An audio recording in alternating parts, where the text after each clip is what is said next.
Добрый день, дорогие друзья! Вот собрала красную смородину. Целый куст у меня получился, вот целый тазик. Хорошая смородина в этом году, крупная. Я ее промыла, с веточками собирала, промыла под проточной водой. Кран в огороде. Холодной водой. Так, теперь вот обрываю веточки. Беру так вот и обрываю. А что будем делать? Я хотела просто отжать сок и засыпать сахаром. И поставить в холодильник, чтобы были свежие витаминчики. Вот сколько, полтазика, я где-то полчаса, наверное, сижу, вот, обдираю ее. А обдирается она очень легко. Вот.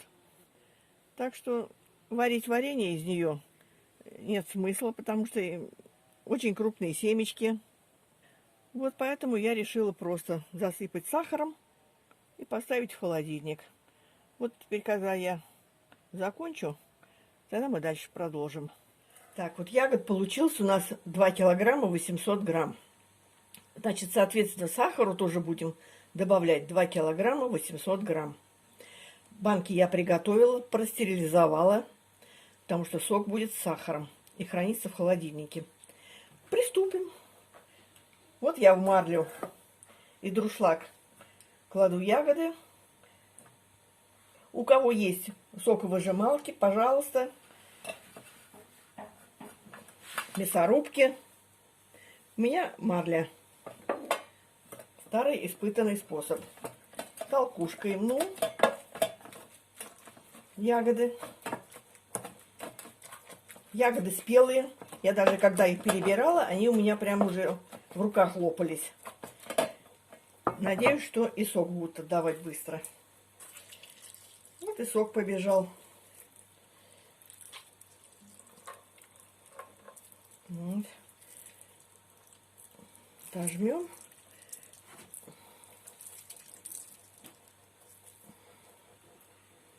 Так. Жмых вот сюда. Потом можно будет или в компот добавить воды, сварить. Компотик будет. И так далее. Разлили мы сок по баночкам. Заметили, что банки я не полные налила, потому что мы сюда будем докладывать сахар. Значит, сахар, значит, подниматься будет. И оставила немножко сока, мало ли там вот, или долить баночки, или еще одну баночку заполнить. Так что это обязательно оставить надо. Подготовила крышки. Ну все, теперь надо сахар раскладывать, досыпать. Вот это наше количество, 2 800. Вот. На полученные ягоды, на полученный сок распределить надо. Вот будем так понемножку сыпать и смотреть, чтобы банки доверху заполнились соком. И постепенно размешивать будем.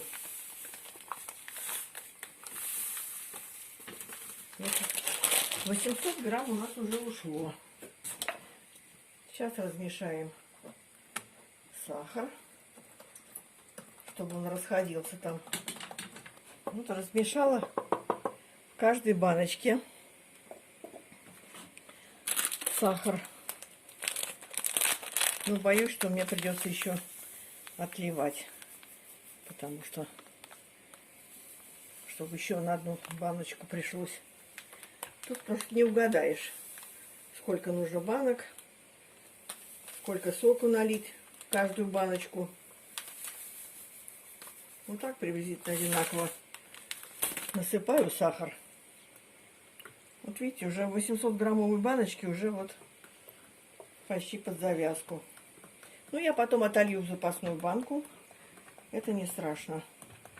На отжимание сока ушло где-то минут 20. Конечно, была бы соковыжималка. Мы просто забыли ее. Вот, было бы проще. Быстрее бы дело было. А так, конечно, вручную это потяжелее.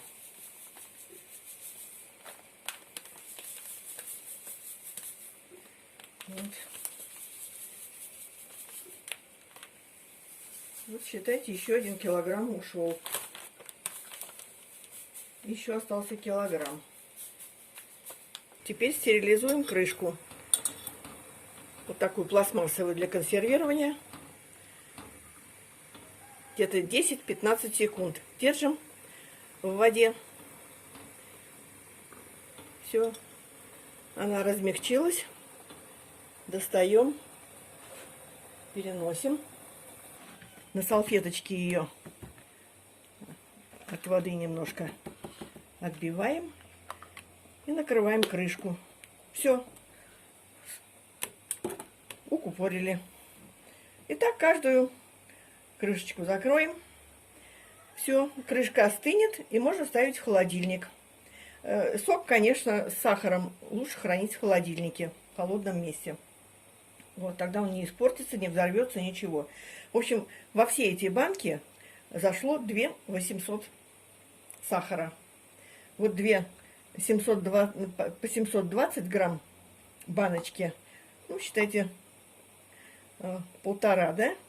1,5 и 4,2. Так, это получилось 5,5 литра сока получилось. Вот такой расклад. Если вам понравилось, пишите комментарии. Будем ждать с нетерпением. До новых встреч!